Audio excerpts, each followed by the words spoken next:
how are you? Good, how are you? Good. Created Beautiful day. Kellogg cereal. I know, but is it all right? I thought it was.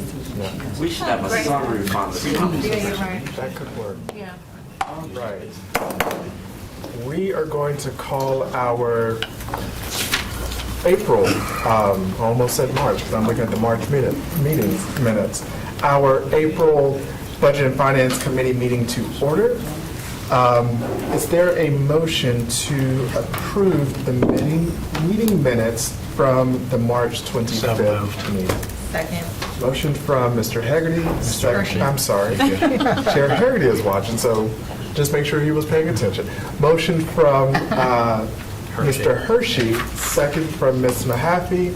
All in favor say aye. Aye. Same sign opposed. The ayes have it. The meeting minutes are approved. So, Mr. Nieder, I will turn it over to you for some discussion for our upcoming budget. Okay, great. Thank you, Mr. Swanson. Yeah, we're going to proceed. Wanted to start just to share with the board where you've come from. You've done a lot of work already. Still have a lot of work in front of you as it relates to the board. But going back to March 18th, that's when the superintendent first presented his proposed budget to the board formally. 1 week later, you heard during a finance committee meeting details about one of the aspects included in the proposed budget, and that was the strategic budget repurposing, or otherwise known as thoughtful budget reductions. And those reductions were included in the proposed budget because of needs for the coming year exceeding what we believe would be available from the county in terms of an increase in county appropriation. At your April 8th board work session, you conducted a budget work session. That same evening, you held a public hearing at your board meeting. Then on April 11th and 16th, you did a first for the board, and that was hold two of what was going to be 3 regional input meetings to get input from the public across the county. And then you had another work session on this last week at your board work session. And then the following day, last Wednesday, you held your 3rd regional public input session. So you've come a long way. I will go over kind of next steps on this slide, because today what we will do with you, we're going to review with you additional board questions that have come in. We had 2 questions come in that we'll review the responses with. We actually had another email, I think it was last night or this morning. It's not included in your materials because we had to have those submitted by Friday, but we'll verbally cover that with you. It's a pretty straightforward question. And then, very shortly, we'll turn it back over to the board for their ongoing discussion, and I'll provide a little bit of a segue and recap what we previously reviewed with the board as far as possible options. And then as far as next steps from here, I want to confirm with the board that you will need to be in a position to approve a proposed budget, and just a proposed budget, by our formal board meeting next Tuesday, May 6th. Or you will be in a position where you'll need to call a specially called board meeting at some point prior to May 15th. And that's not because I'd like you to do it by then, but state law requires you to submit a proposed budget to the county commissioners no later than May 15th. And Mr. Nieder, if I could further emphasize that point, I know Chair Hager and I are hoping that we get to a good place today in preparation for the vote on 5-6. So we do not have to have a special call meeting. And keep in mind, the 15th is a Thursday, not the week that we have a meeting. So May 6th is our vote. And so hopefully we can get to a great spot today by the May 6th to meet that. think Ms. Mahaffey has a question. Yeah, thank you, Chair Swanson. Mr. Nieder, what is the deadline for the commissioners to approve their budget? Because I know this being a big part of their consideration, I believe yesterday or next week they're receiving the county, when they get the county manager's budget. Monday. Monday. So, making sure that they have time to marinate on what we've proposed. Yes, their they, deadline? to answer your question, Ms. Mahaffey, the county manager, David Ells, will present his proposed budget to them on May 5th, a week from yesterday. And then they ultimately have until the end of June to finalize their budget. That being said, very consistently, the commissioners have, I believe, approved their final budget for the following fiscal year at one of their early June meetings. So, first June meeting generally, and I do know that I believe it's on May 22nd, if that's a Thursday, the commissioners will be holding a budget work session on the county budget.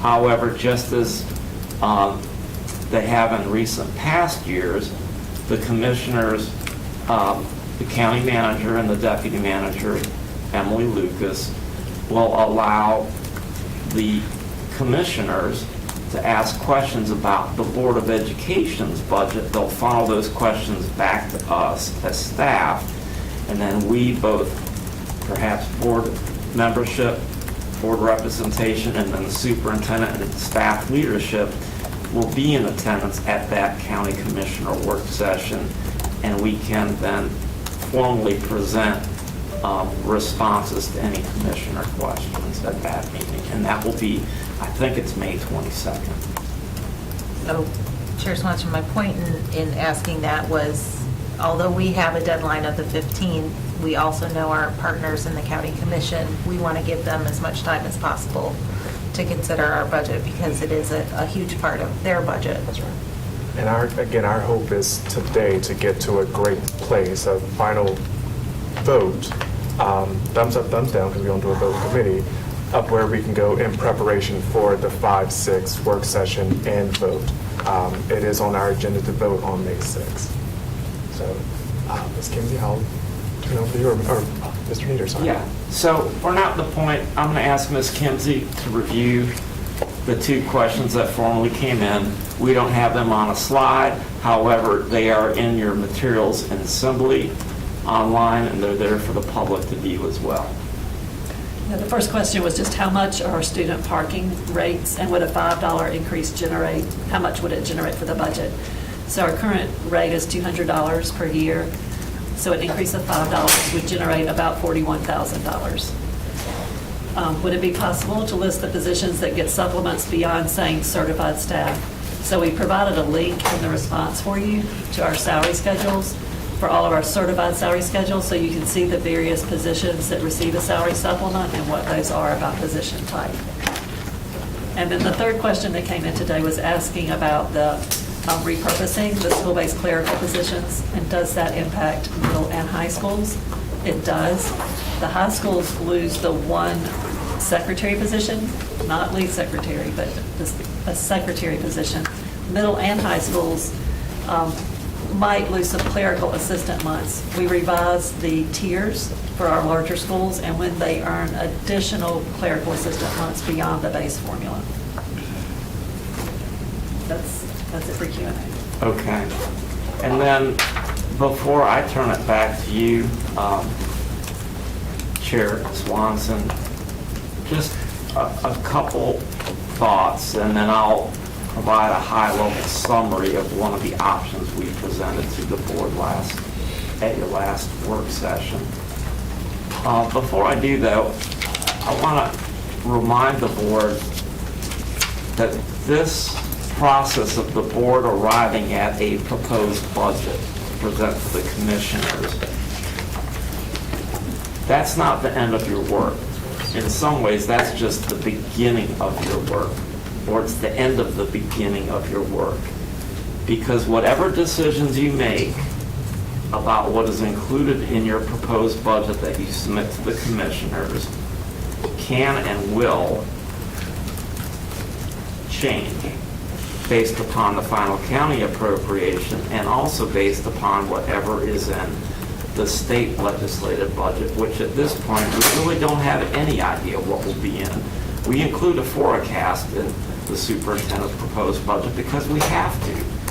But we do our best, and after that, we have to wait and see what the chambers in the House and the Senate do and where they arrive at consensus. So decisions that you make in arriving at a proposed budget can be changed and will be changed once the county finalizes their budget and once the state finalizes their budget. So I say that with the sense of, yes, does the board need to be thoughtful of what's in your proposed budget? Absolutely. But is that your last chance to put your fingerprints on it to make changes to it? Absolutely not. You will be required to do that based upon the county's budget and the state's budget. So with that said, there were two areas that I believe the board generally shared with the superintendent and staff that they wanted to seek alternatives on of what was included in the superintendent's proposed budget. The first of those two areas was the proposal to shift responsibility for dental insurance premium coverage, further shift responsibility from the employer to the employee.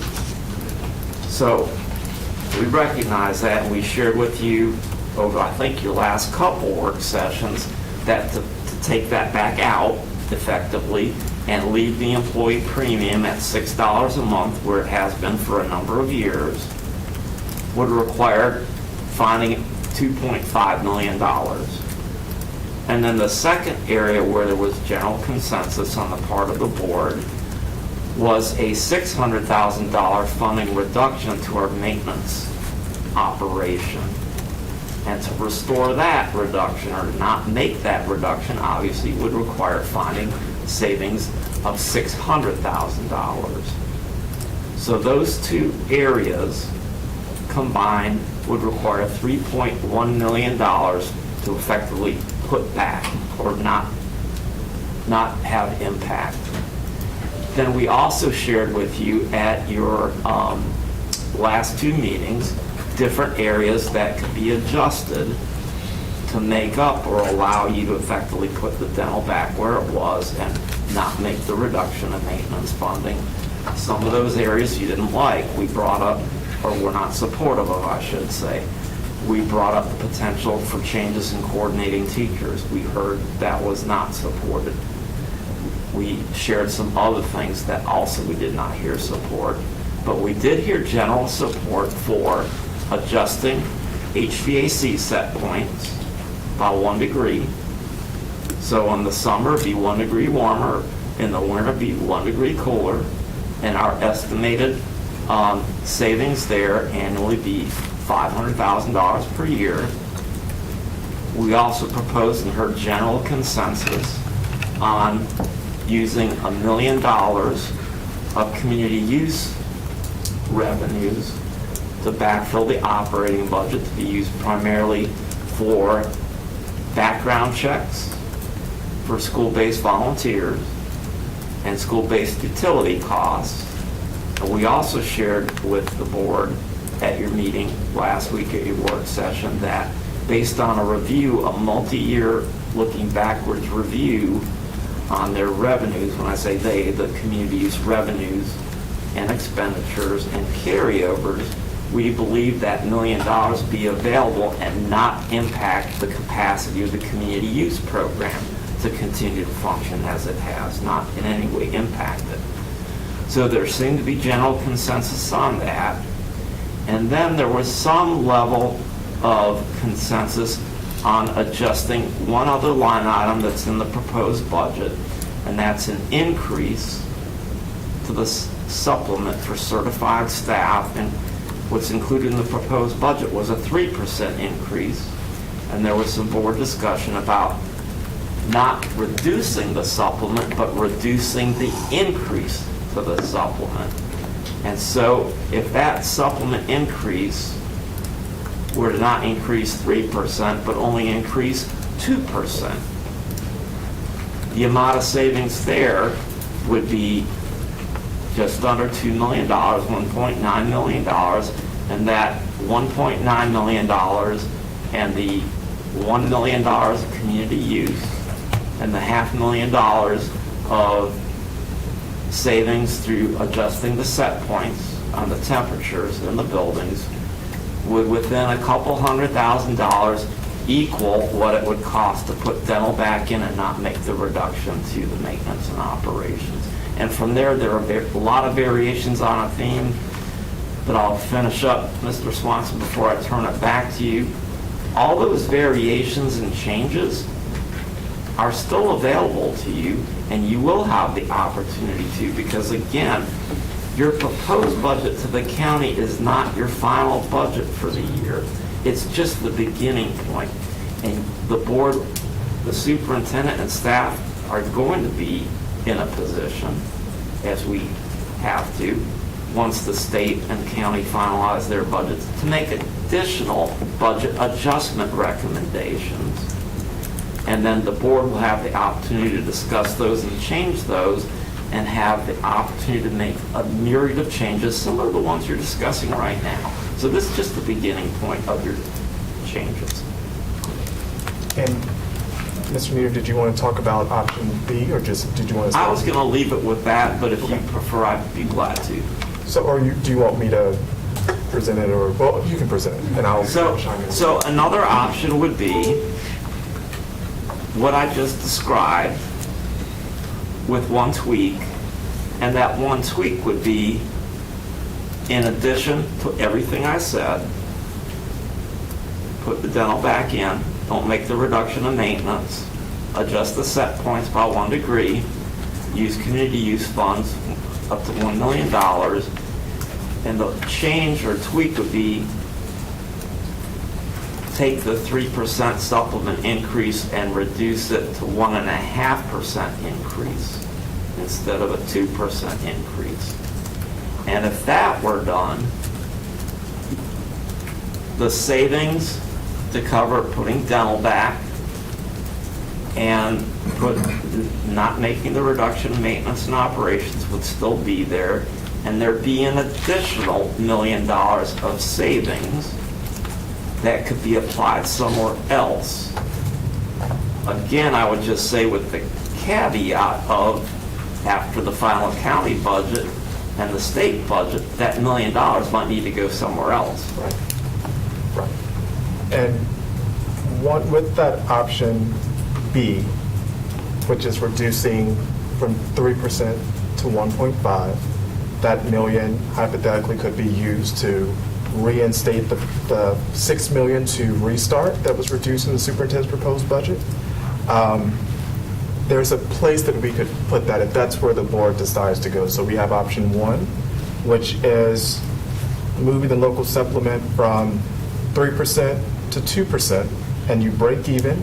That 2% includes, that option also includes the coordinating teachers, preserving those as well. Both options do, but the second option, going to the 1.5, has $1 million in saving. And to Mr. Nieder's point, it may be a savings now, but we don't know what we don't know, and we may have to use that somewhere else. But I know in our conversations, Chair Harry and I's conversations with the superintendent and with the finance team, we felt that we had to do something with the local supplemental pay. And no one wanted to, yes, no one wanted to do a 0% increase, because again, the local supplemental pay is a way for us to recruit and retain teachers, but we know that hopefully the Senate's budget, the House budget is a little bit more favorable to educators. But I will open it up from there, and we can discuss those two options. I know that this budget is, again, a challenging one, and we have a duty to pass a budget, and this will not be our last time touching this budget. To Mr. Nieder's point, the budget is just getting started because We don't know how long it's going to take the Senate or the House or the General Assembly to come together with their budget. So we have had to pass interim budgets in the past, and there's a possibility that we may have to do that. So, Mr. Hershey, we'll start with you, and then... So I have three things. One, I worry about the degree difference change because Mr. Strickland can correct me if I'm wrong, but I think we ended up having like a $2.3 million energy or discrepancy in what we paid. When we budgeted what we needed. Yeah, so I worry about that, just the cost, and we don't know, and also the comfort. The second thing is I have proposed different things, and so I'm good at the 40 number. I really, and I should have mentioned this earlier, if there's a little bit extra too, we need, let me rephrase that. I would like us to get that organizational study that we voted on. So, yeah, go ahead if you want to. Oh, no, I'll wait before. If that needs to be a part of this ask, because that's also information we can then give to the commissioners. So they should want that from us. And then the third thing is, and I just want to ask Dr. Taylor to kind of talk about some of the clerical. Yes. Is that now a good time for that? Sure. And so I wanted to chime in, Mr. Nieder and Superintendent Taylor, before we talked about, for Mr. Hershey's. I know the study has been pushed out, and it should be back in time for next year's budget.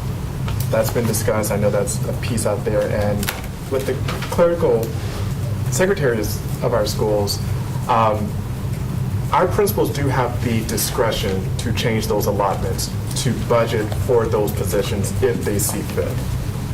And so I don't know, Dr. Taylor, if you want to... Yeah, and so I'll add to that and certainly let Terry, who's our expert, talk about how they're able to do that. And so ultimately, lead secretary, the bookkeeper, and the data manager, these are positions that are not a part of them being able to convert months into some other use.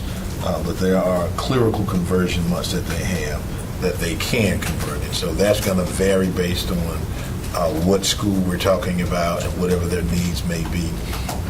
Many schools, particularly high schools, will convert clerical months to add to administrative months. And so there's going to be a variance in terms of how they choose to do that, and that can vary. So Terry, I'll let you add additional comments if there are any that are needed in terms of conversions that take place. Yeah, we do typically see conversions between clerical type months, usually clerical assistants more so than the other. We don't see it from receptionist, lead secretary, or bookkeeper, or any of those. It's usually the clerical assistants that are converted to and from. Some schools add, some schools transfer away. We see conversions to and from assistant principal months of employment. Schools can use their non-personnel dollars to transfer to create positions if they would like to. Some of our schools have donations that come in from foundations for their schools they can use to create or convert positions.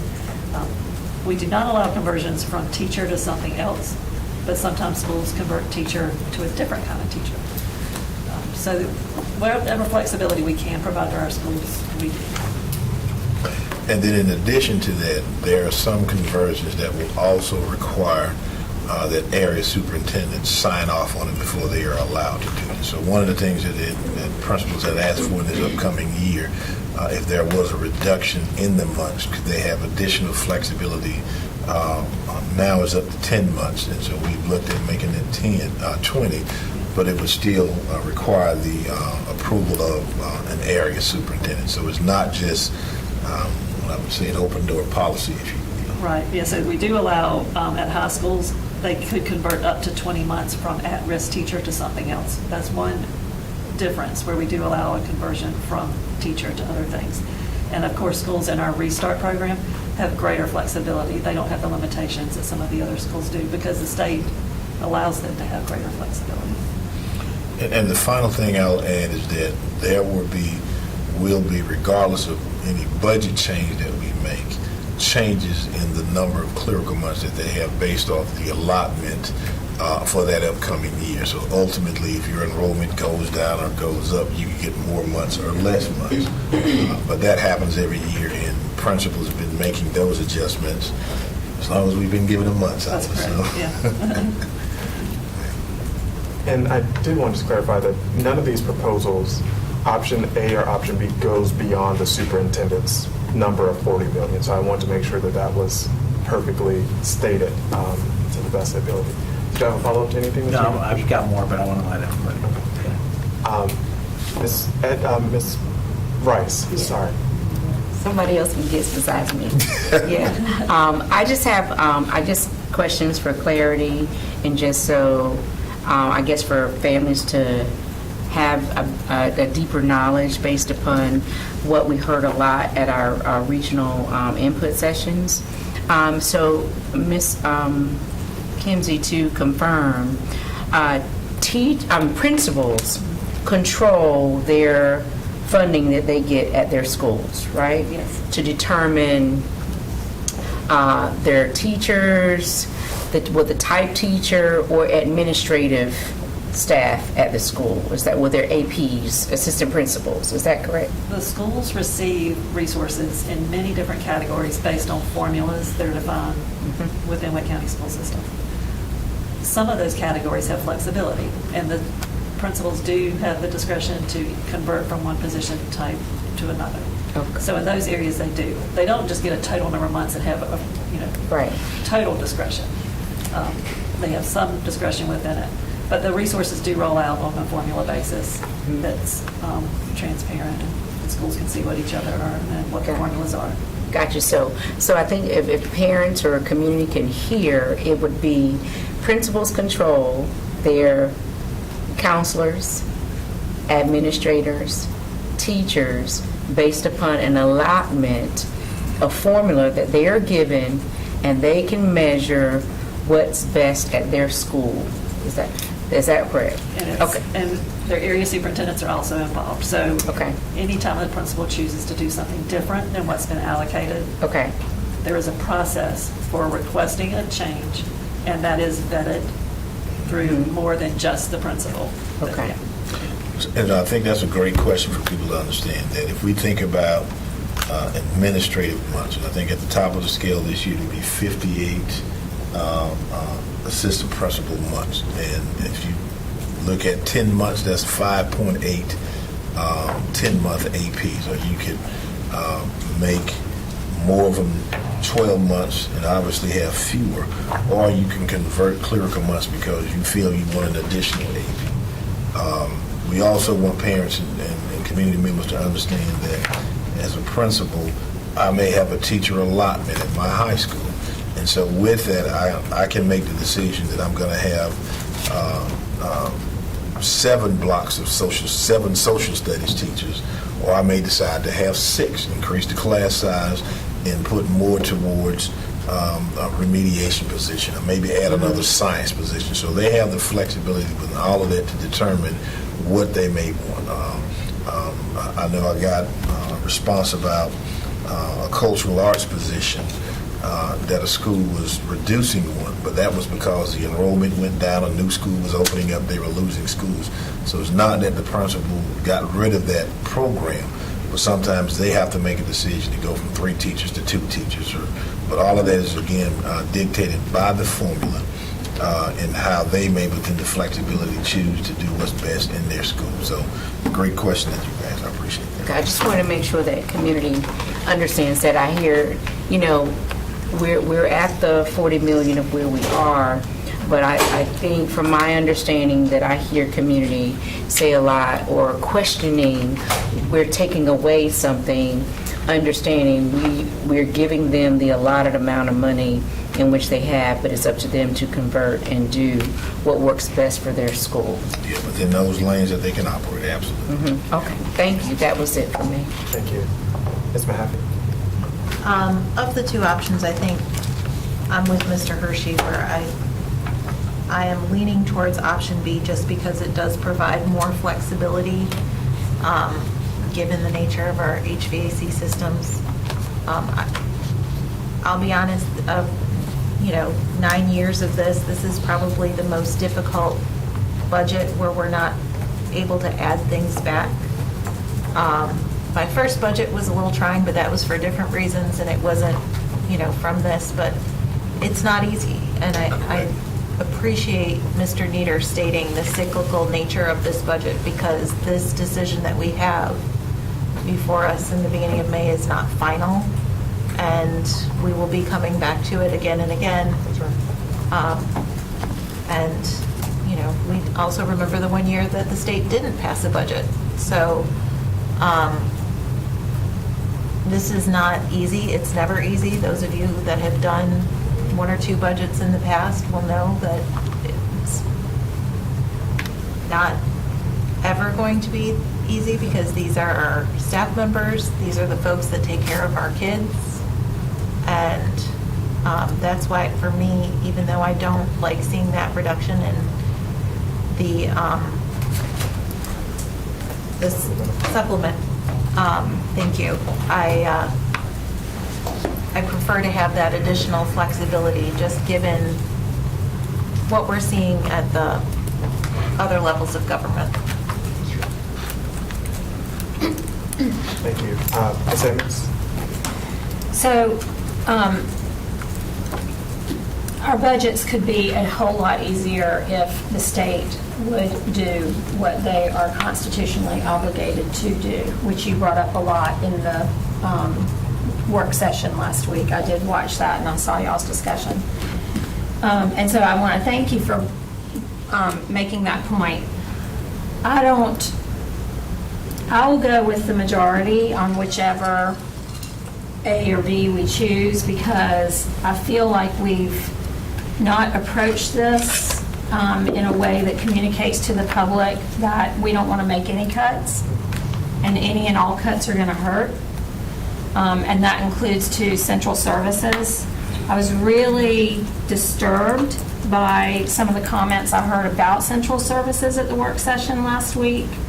That is an old, false narrative about bloat at the top, whether it's here or at DPI. It is an old, false narrative, and we are seeing that play out. The consequences of promoting that false narrative, we are seeing that play out at the federal level, and it is going to cause a lot of pain. And we're going to mess around and find out what that looks like for North Carolina if the General Assembly follows through with their version of DOGE here. And I just, with the superintendent making the point that almost 40% of the cuts have come from central services, I think should give us great pause. Actually, the word I would use is alarm, because they do impact our classrooms. They all do. And with regard to efficiency, I would say that our central services are extremely efficient, considering that a lot of those departments are downright anemic. And so what we are able to accomplish with what we have is pretty astounding, but it's not sustainable. So all of the cuts hurt. I'm not in favor of any of them. So I think language matters here. So there is a budget that I will agree to, but I don't support. And I think we all collectively need to do a better job, and I include myself in that, in communicating to the commissioners and communicating to the public what we actually need for our students and our educators. That does not mean I'm not going to support or agree to one of these options. That's not what I'm saying. But we have got to take this fight to Jones Street, continue to educate the public about what they're not doing. Our corporate tax rate has already been set to go to 0. They're continuing to lower personal income taxes. When Governor Stein released his budget last month, there was a whole section, I actually brought the slides, but they're in my bag. There was a whole section about an upcoming fiscal cliff that budget analysis in the legislature and outside groups are looking at I think it's $800 billion deficit in the next state budget cycle, 2027. So our budgets, this could be easier. And it's not, and we need to lay the blame where it belongs. Thank you. Well, thank you, Ms. Evans, for those words, and it is a reminder. And we all know that, during the community hearings, we were hearing, in one-on-one meetings, we were hearing that where's the money going? If the state would have covered master's pay, that's $5 million that we could have utilized to increase local supplemental pay. We are 49th in funding effort in North Carolina. So, yes, I agree that no one at this table wants to make cuts. But I also know that legally, we have to pass a balanced budget. We don't get the luxury of the federal government to do a continuous resolution or kick the ball down the street like the Jones Street. So this is a tough one, but it should also unite folks to rally on 16 West Jones Street. So is there any other comments about the two options? Is that a question by hand, Ms. Coughlin? Sure. Yes, actually, I have a clarifying question, and so the two options that you offered for us today was to save the 1.9 was the first option, correct? Total savings? Now, the first, are you talking about going from 2% with the local supplemental pay? Yes. That just breaks even if it's a zero. She's saying that the savings from going to 3 to 2 is 1.9 million. The first. Right, so you're saying the total brings us to? Option one, if I understand your question correctly, Ms. Caulfield, option one, which includes not making any changes to the dental and not making the $600,000 reduction in maintenance, that would require identifying $3.1 million and adjusting the HVAC set points, using community use funding, and taking the teacher supplement increase from a 3% increase down to a 2% increase. Those two would net each other out. It's about $3.1 million. Okay. And then the second option, which would, the only difference would be instead of taking the supplement increase from 3 to 2, would take it from 3 to 1.5. There would be then a net about $1 million of savings left over that theoretically would be available. So that would be then 4.1 million. Yes. Yeah. So, Mr. Nita, I want to make sure we're clear that I'm thinking with the supplement at 2%, that gives you roughly 3.4 million. And you got about 300,000 that you could. 200-300 Yeah. between there. And what we'd likely do, because we can't just leave it out there, let's use it later, we would initially just reduce the amount of community use by that 200-some thousand. But again, all these adjustments can be changed. And as the board works through the adjustments to get from your proposed budget to your adopted budget. Okay, and then I had another question on the supplements. Who gets to decide how we divvy up the supplements? Do we get to decide that we could keep the supplements for the teachers in the classroom? Yeah, so everybody who gets a supplement, that's now reflected on the teacher pay scale. So you will see from 0 to 31 what they get. And so the decision that the board gets to make is, will they do an increase to that supplement based on what the state is deciding to do, or ultimately what the board decides to do? You can do whatever you want, but as a board, you committed to the supplement that they have now. And then what you try to do is to match any increase to that. And so ultimately, they would still get their supplement. They just wouldn't get the increase of either 1.5% or 2% or 3%, whatever the board decides. But anybody who gets that will still get their supplement. It's just a matter of what the increase will look like. And correct me if I'm wrong, when we do the supplement, we kind of do it for all staff, do we not? The supplement is only received by certified staff. Certified. Overall increases are legislated initially, but then the board, as funding is available, can go beyond what is legislated.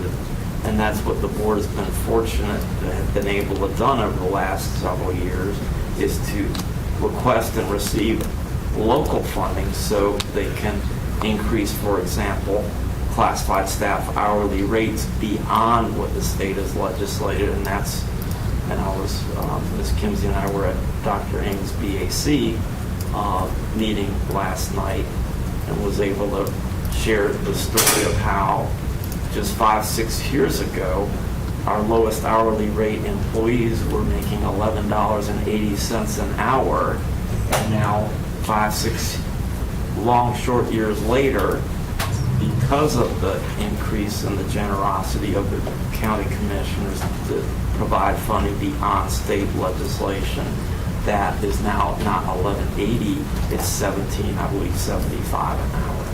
And that had to be paused, but last year's budget, if I'm not mistaken, to increase that up to, it was like, the goal was, We'd hoped to get to 18. Yes. Yes. And we had to compromise. Compromise.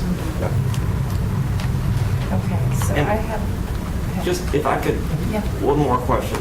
And beyond whatever is legislated that the board is required to put in place as far as compensation changes, ultimately the board must make the final decision on any compensation changes, regardless of supplement or other. Okay, so I have a question. If the state were to give us the 3% increase, or even if they were able, and you might not be able to answer this right now, if you need to get back to me, the 50,000 that we asked for them to do, if they do, and the House, like you said, is more generous, and they do actually come up with that agreement, is there a way that we can get that number on what that would be for savings, to give that to the General Assembly to say, here, look, we asked for this. If we're able to get that, this gives us this savings that we could utilize somewhere else.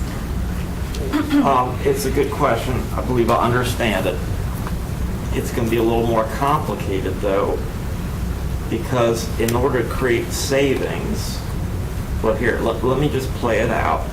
Let's say the state were to say, okay, our state minimum is now $50,000 on the state schedule for a teacher with just a bachelor's degree, with no advanced degree, no certifications, $50,000. The district still has a supplement associated with that. And let's say for the same teacher scale 0, but right now that $50,000 is about $42,000 in step 0. And there's about a $8,000 supplement. Well, unless the board changes the supplement schedule, that supplement is still going to be $8,000 a year. So there wouldn't be any savings per se. And if anything, there's going to be a cost, because for every locally funded teacher that is currently starting at $42,000, but we're paying that $42,000 locally, we're going to have to find $8,000 to bring it up to $50,000. The only way there could be potentially savings would be to make some material changes to the supplement schedule, not to take teachers backwards, but keep them going forward, but to kind of balance out the fact that the state bases come up so much. Did you have a follow-up, Ms. Crawford? I do, but I'll let somebody else go while I gather my thought into a sentence. Okay. Dr. Ng? Mr. Yeah, so, out of the two choices, I would go with the 1.5. The one thing that I do want to kind of look at or prioritizing is to, return the funds to restart if possible. That would be something I would push for, to try to put that money back into the restart. If we have that somehow,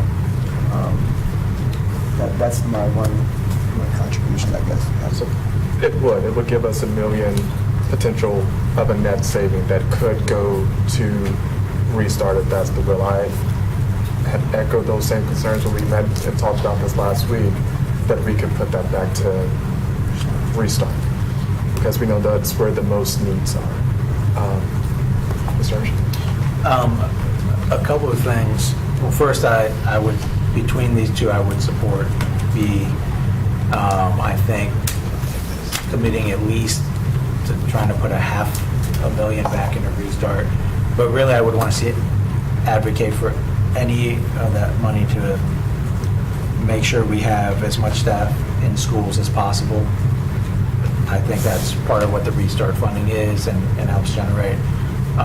So any schools that might be losing any kind of staff, that we kind of look at them and do whatever we can there. That's the principle I'm going to stand on. A couple of us have had this discussion, and I do think that not for this budget, but if there are significant changes to early teacher pay and less significant changes to years 15 through 24 for our veteran teachers, that I would like there to be a conversation about the supplement and how we might make changes to better impact the veteran teachers. That beginning teacher pay, it'd be great if it came up to 50, but if they don't do anything for, and it's flattened, if there's a way to shift. Anyways, that's a conversation for the future, but I wanted you to know that I certainly support that conversation, so we can really target those veteran teachers that often come up short in the Jones Street conversations. And our local supplemental pay does address those teachers that, to a certain degree, is not a major increase, but there is some differentiation in their pay for those teachers that are locked in from 14 to 25.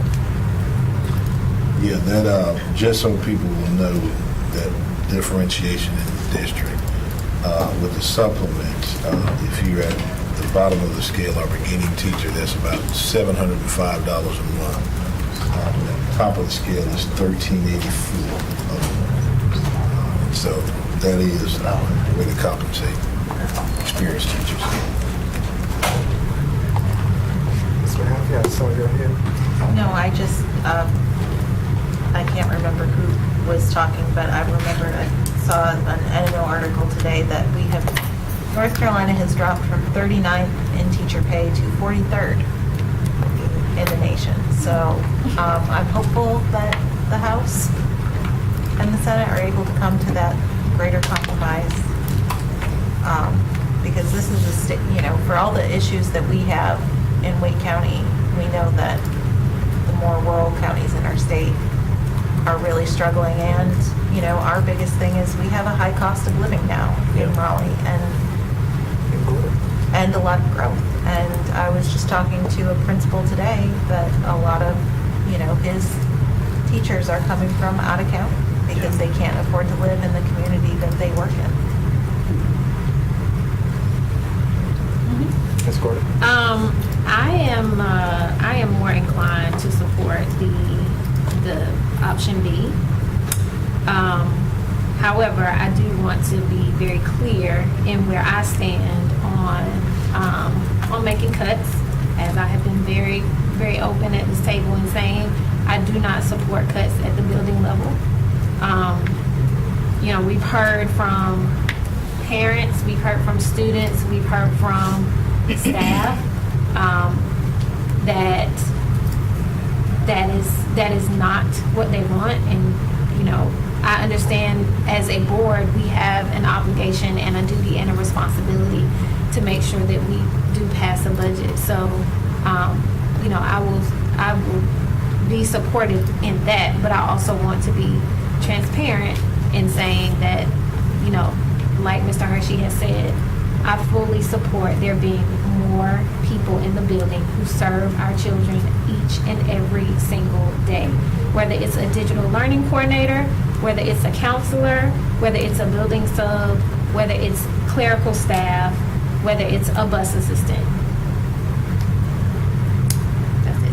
Thank you. I think that is the common theme at the table, that no one wants schools to be vacant, no one wants there to be cuts. But again, we are standing in the gap because the state legislator is choosing not to. Ms. Coffin? Yeah, I definitely want to keep the restart funds. I think it is very important in schools that we need the most. My problem is taking the supplement from the teachers. When we're trying to get them more money, we're putting them in, and we're also at the same time saying we're taking away some of their pay in order to pay for some of these things. It is though, because we're taking the supplement away and we're telling them something that they were used to getting last year, they're no longer getting this year, or they're going to get So- So we want less. to clarify. Let's- okay. Time out on that. So that's what I was trying to understand, that's why I was asking those questions, because it sounds like the offer is to give them less. So- Mr. Nieder, Ms. Kimsey, would you all clarify that piece for us? It is not a reduction in supplement. It's still an increase, but what the board is currently discussing is if the supplement for the teachers is here in the current year, rather than next year bringing it up to here, only bring it up to here, or only bring it up to here.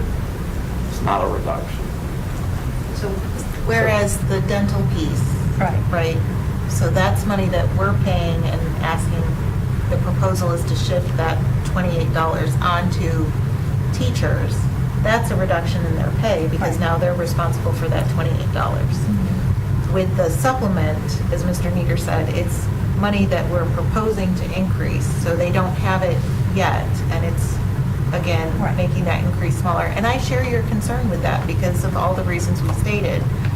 But, you know, hopefully, like you said, the General Assembly will make those pieces because that's where the bigger increase will have. Because for a 1% increase, Mr. Nieder, what, not to make you do mental math, but a 1% increase, let's say, I'm just trying to keep it simple, for a beginning teacher, what is that amount on a supplement? So if their salary is, If their starting salary is $40,000, we're talking about $400, give or take. yeah. 1% on the supplement? No. So, Oh. yeah, so what is, I mean, what's the breakdown for a teacher for their salary? How much of that, if they're state funded, how much of that is state salary and what's the dollar amount of that that's supplement? Yeah, let me, Just so, because I remember that being a stark contrast, and it's not that it doesn't help, but it's not, So yeah. I want to clarify what I Yes, I wanted said. to I give did you the floor not mean back. we're reducing, taking away their pay. What I meant to say, as I guess I didn't explain it correctly, is that we normally give that, the state gives them like an average of 3%. And then we give them another 3%. So we're not going to be doing that this year. So where they may expect, okay, at least I get the 3% supplement, we're telling them this year, no, you're not going to get that. It would be So a I re- think I was stating it incorrectly, but that's what I was trying to say. I didn't mean we were taking Okay, funds away. I understand now. Thank you for clarifying. Right. So I misspoke with that. So my concern is that we're going to reduce the amount that they normally would expect, and we're still trying to get them to have more money. I have a question in reference to, we're asking for the K-3 size for that to be removed, and I know that's being considered. Are we allotting for more teachers? How are we supporting those teachers? Because what I'm afraid of is that the teachers are not going to see this as supporting them if we choose one of these other two options, and then the class sizes change. So they're losing even more support, not only financially, but that way, so. we currently allot for elementary schools for teachers based on the state formula. If the state were to make legislative changes to that, we would have to go through and see what additional costs or savings there would be. And so just to be clear, that is not in any of the numbers that we have, though, right? If we have what we have. The numbers are based upon current existing state formulas. And Ms. Mahaffey, I think going back to the question you may have had, currently, for the current year, honor schedule 0 for teachers, which is teacher with just a bachelor's degree, no advanced certifications on step 0. So very beginning teacher. Their state base would be $41,000 a year. And their local Wake County supplement would be $7,330 a year for a total of $48,330. So the vast majority of that still is coming from the state, although the supplement is not insignificant. Right, so the point being that the state really needs to step up their salary for our folks to see a significant increase in pay. Right, we're comparing hundreds to the thousands. Right. Do you have another? No, not right now, thank you. Your stomach. No, I don't think anyone does. Yeah, I'll say this, with the supplement, depending on what the state does, if we have additional funding in October and November, I think it would be natural to look at trying to do more, especially if they come in low. But I think also, sort of to Ms. Mahaffey's point, is if they did get a 3% raise from the state at $41,000, they're getting $1,300 versus it, and the supplement from us, if it was 3%, would be about $210. So it's about 83% from the state, and that's really where, to have the most impact, it really needs to come from that. And, I do think there's good discussions out long-term about the supplement, too. And I want to add, adding to someone to salaries or supplements is not out of the question. I remember with our bus drivers, when we initially bumped them from that 1180, was it, Mr. Nieder? I mean, we did that mid-year, so it was like a January 1st change to $15 an hour. So, and that was because, our budget team was able to find that additional funding so that we were able to start covering it in the back half. And those of you that were here may recall that the master's pay was a separate vote as well outside of the budget piece. So it's not uncommon, and certainly hold out hope for that. Right, we just have to get to a consensus of an option. I think the option, and it's great dialogue, but I think we're putting the cart before the horse. So I'm hearing there is consensus around option B. And so the bigger question, I've heard Dr. Ng mention that he would love to see the funding, that the savings or the $1 million in savings go towards Restart. Just trying to build a consensus around part B, so step B, BA, if that makes sense. Like, what do we do with the potential saving? Ms. Matthew? I would prefer to reserve that for after the commissioners make their vote and we hear, but I would agree that Restart would be a piece, or potentially adding back to the supplement. That's kind of what I meant too. Yeah. I mean, I didn't want to just commit to it right away, but to see what potential Yeah. surplus. No, I agree with you, yeah. I don't think we can just say, and correct me if I'm misspeaking, Mr. Nieder, but we can't just say we're going to put the $1 million in savings here. It has to be allocated. Ultimately, you need to identify in the proposed budget where it would go, like we want to put the full $1 million towards Restart, or half towards Restart and half towards this. Then I would go with Restart. But knowing that this is still An unknown. likely an unknown, and there's a good chance it's going to change. Yes. Okay. That means in the And I budget, agree. if you decided to Restart, then that's a reduction that wouldn't be in there. Right, so that Restart would go back to the $6 million versus in the superintendent's proposed budget, it was at $5 million. Is there any discussion around that? Well, I'd like, Ms. Evans? thank you. With regard to the Restart, that didn't make me as nervous as other things, because what I heard staff say, and correct me if I'm wrong, what I heard staff say when they would respond about the Restart was that the area superintendents have discretionary funds that they could really maintain Restart services with some of their discretionary funds, that they're very experienced at doing that. And I trust that to be true. So that one piece didn't make me as nervous. But if I misunderstood that that's what you said, please let me know. Yeah, ultimately, they had the flexibility within that $6 million. And so reducing that to 5, they would still have the opportunity to fund whatever the other things that would come to the school. They would just only have a $5 million capacity. Sure. And so, we still stand firm on that. But Have a from what follow-up. I understand from the prior meeting, we said it would absolutely affect the resources they have in the classroom.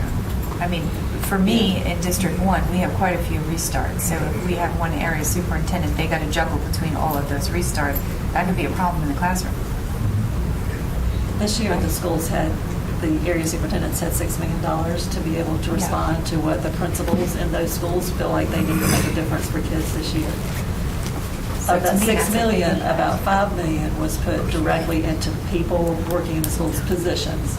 The other $1 million was used for things like tutoring or professional development or buying supplies and other things. So if the $1 million is put to reinstate that, then going into next year, they would still have a $6 million amount that they had this year. They fully utilized that $6 million and rolled it out to our schools a couple of months ago, which is good. That means the resources went out earlier in the year. It also means right now there won't be any other things happening right at the tail end of the year.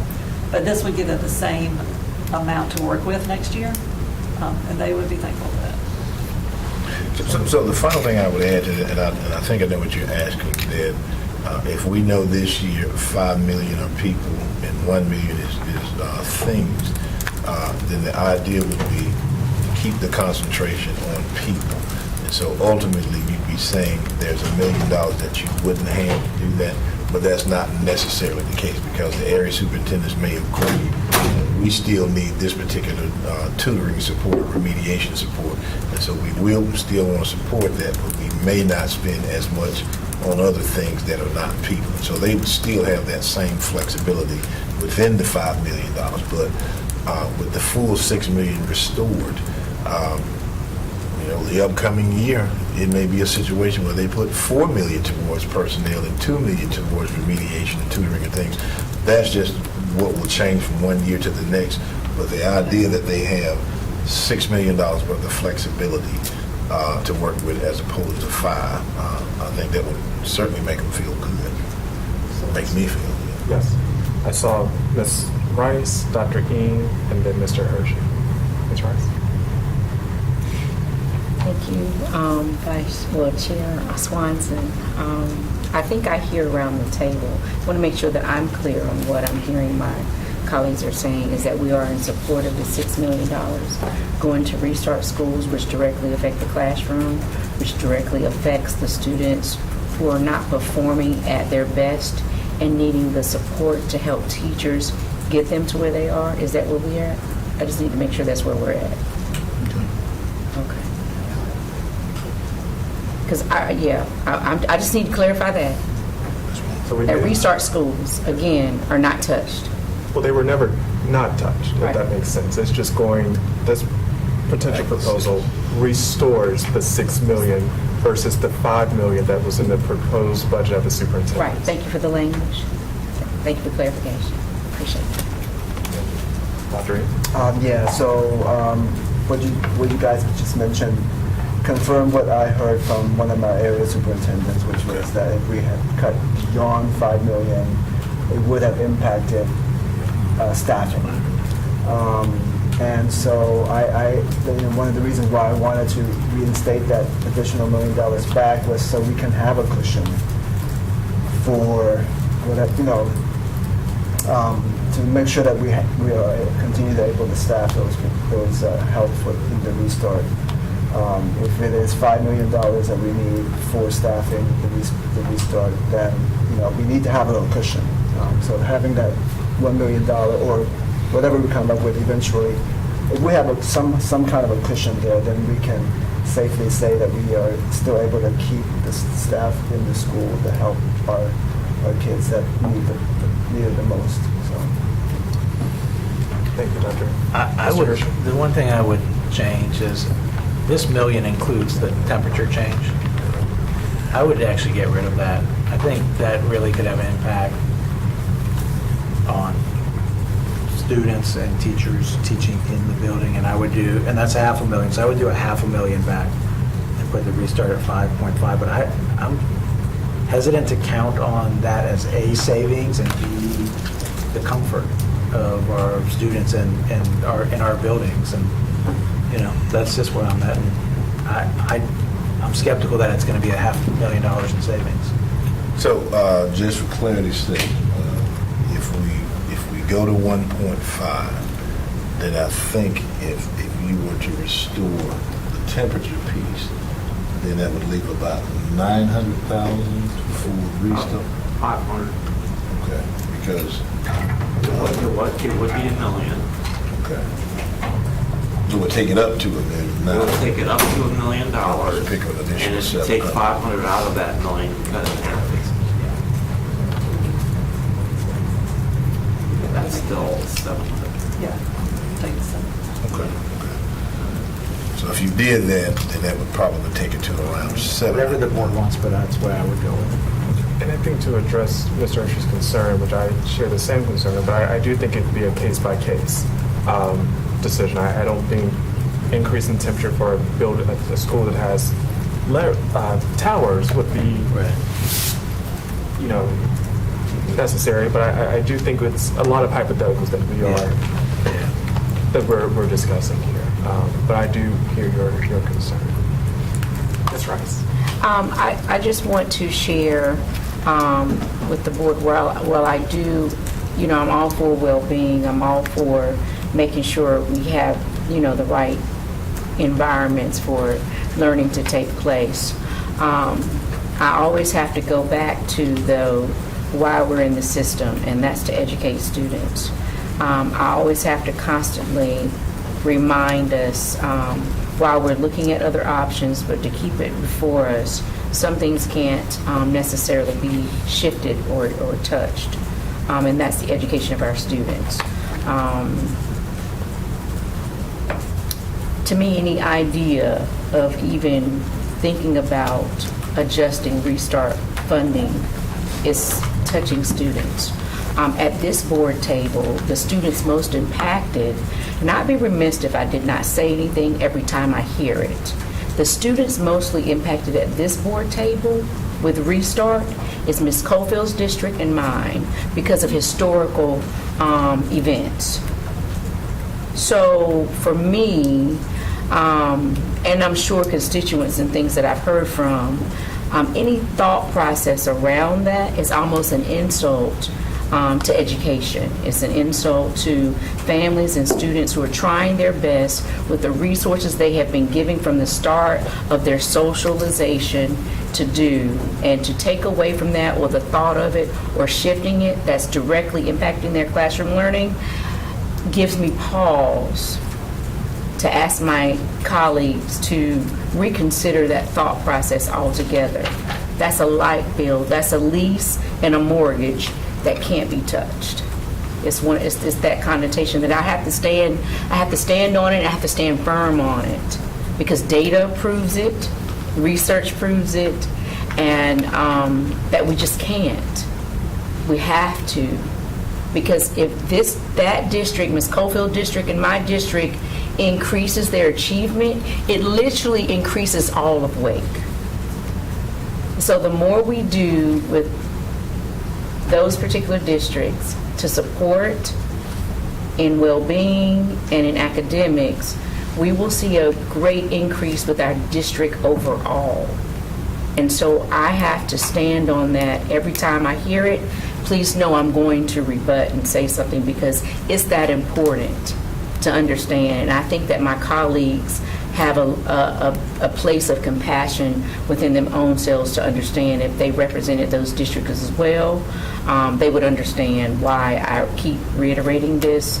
I know that we represent all of Wake County, and I want all of our students to succeed in every district, all 9 districts, but I do have to stand up and say something, even if it wasn't my district in particular, and I know another district was vulnerable. Ms. Colefield's district is not my district, but she is part of Wake County, and that means that it matters to me as well. So I have to be bold and say something every time we question anything about taking funding from students who are at their most vulnerable or trying to do their best with what they have.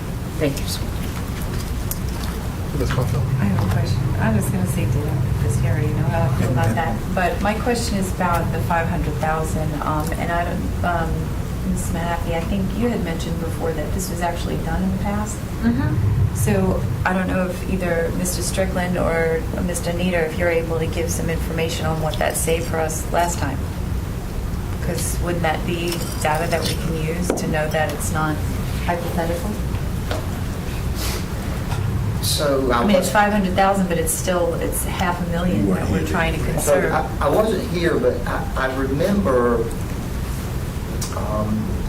there was a more recent conversation, and Ms. Mahaffey, you may have mentioned this, where it had been reduced and it was brought back to where it was. I do remember that as a more recent conversation. I haven't been able to find any history of what happened when it was changed back before. It was just when it was brought back up to where it was. So I'm going to lean on Mr. Nieder because this was something that was done, I think, during the Great Recession. Yeah, was. Ms. Kinsey's nodding. So, but I believe it was an additional $3 or $3.3 million that we put on.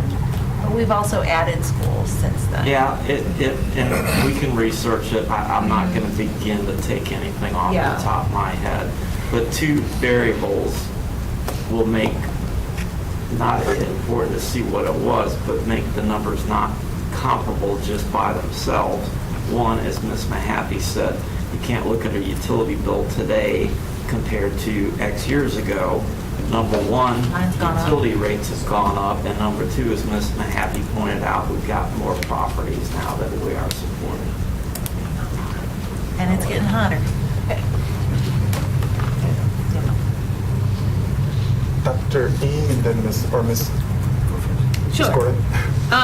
Thank you. I just want to clarify, of option B, what exactly are we saving? I know we said we are recouping the dental, correct? So, sure, Go ahead. it's dental, it's the 600,000 that was cut from HVAC, mechanics and operation, and it includes the it includes the coordinating teachers. Coordinating teachers were already in the superintendent's budget. There had been a recommendation to maybe reduce them, but we wouldn't do that. Okay. We wouldn't. So, yeah, wouldn't do anything. if you would like, Thank you, Ms. Kinsey. if I could recap what the board has been discussing in this option D, would be to restore 2 things. Restore dental back the way it was. So dental would continue to be just a $6 a month premium for staff.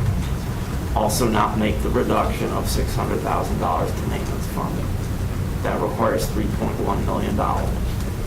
In order to find savings for that $3.1 million, 3 things. 1, take an option B and change the setback points for HVAC by 1 degree.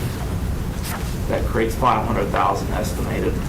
2, shift $1 million of community use funding into the operating budget to backfill for background checks and utilities. And 3, change what's included in the proposed budget, and instead of having a 3% increase to the certified supplement, change that to a 1.5% increase. Those 3 things would add up to just over $3.1 million. Excuse me. Those 3 things would add up to just over $4.1 million. And so that would allow the board to have $1 million to put towards something else, such as Restart. And there's still a couple $100,000 hanging over here, and our recommendation would be just adjust the amount of community use to balance that out. Do you have a follow-up? I do have a follow-up. So I just want to be clear. So we are not reinstating any of the positions that were initially came to the board in the proposed budget as repurposing. That is not part of what your current plan B is. Okay. And can I do a follow-up to that?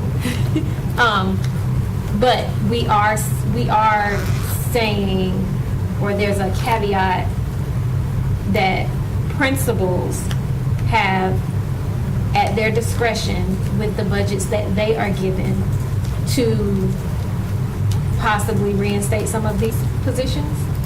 They can. I'm going to use slightly different terminology, but I think it gets to your point, Ms. Ward. They can convert what has been allotted to them in what's allowed. There are certain things that can be converted and others cannot.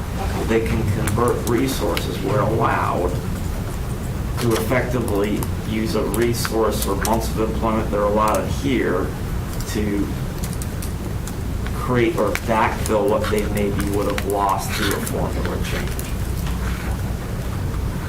I'm sorry. I just have another question. For sure. I just want to, of that, what they are allowed, I'm assuming that there are specific positions that is allowed for. Yes, they have flexibility between different categories. Okay. It will be true that the categories that they most often convert to and from are reduced in the budget. So there'll be less room for them to do so because in some cases, they would have less assistant principals or less clerical months to work from. But they still will have flexibility in the categories, but the categories might have less in them than in current year. Thank you. I think that's it. Dr. Just want to stand with Ms. Rice and Ms. Caulfield about the, standing firm on the restart. That's kind of where I want to be. In terms of the cost savings from temperature thermostat adjustments, personally, I would rather it be, well, in the winter I don't mind being a little colder. I can always bundle up, but in the summertime I cannot take more clothes off. So I've heard my mom say that. So, I mean, if we have to make a thermostat adjustment, I think it's easier to handle during the wintertime than the summertime. So, Dr. Ng, I accept that, but I'm probably different than most people. I can be hot, but I refuse to be cold. Great, thank you. Is there any other last minute questions or comments? Ms. Caulfield. I don't want to beat up the restart thing, but I just want to clarify, is option B the only option that has the restart the extra million? That is the only option that has the savings of $1 million that could be reallocated back to restart. Did you have a follow-up? I understand that what you were saying earlier about the fact that this is just the beginning and it's just like a guideline and we go in when we approve this. But for the budget cycles that I have been here for,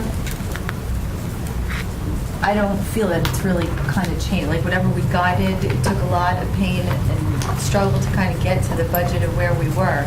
When we go back later on, we're like, well, it was kind of approved in the last budget. So I don't want certain things to be, like we keep talking about things that are most important to us, like restart and certain things like that that are in the classroom.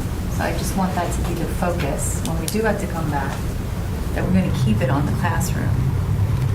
And if we do have to make other additional cuts, then it's not going to come out of the things that are put in front of us right now as options to cut. So thank you for that. And what we take from this is that these are the major commitments that the board want in the budget. Dental being one of those, making sure that Restart has the funding that it needs. And so, as we all know, as we go through the budget, there are going to be those subtle changes, sometimes big swings based on what happens at the state. But those major things that you committed to, those are the things that we don't change.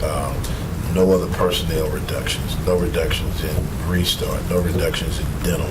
Those are the things that we wouldn't touch. And I can tell you that the finance staff does a remarkable job at making sure whenever there's savings that they're applied in a manner to keep everything in the budget. And so at the end, the revenue may not be what we want it to be, but we will always bring in a balanced budget for the board to approve. But these major things won't change. And so ultimately, as staff has said, if the county gives us $40 million, then we know we have that to build our local budget. But what the state does, that can cause us to make some subtle changes. But that $40 million will stay the same. But everything else is about how we balance it all out, and the major commitments will not change. It can also depend on if we're in the first year of biennium or the second year. So in those second year budgets, it doesn't seem as much of a change because we kind of know what the state's going to do. It's easier for us to project. Since this year's the first year of biennium, they really didn't give us any lead information about what it is. So it makes it a little more iffy. And then we also don't know what might happen with the federal government as we go into the late summer or fall. And that's the other thing. It could be different this year that we haven't had in the past. And we won't know until the next decision. Only because I know Chair Haggerty is listening, but I'm hoping that we can soon get an update from our lobbyists on how the session is going and what they're seeing in bill tracking. Because I know crossover is coming soon, so that will be a big indicator on where we're at.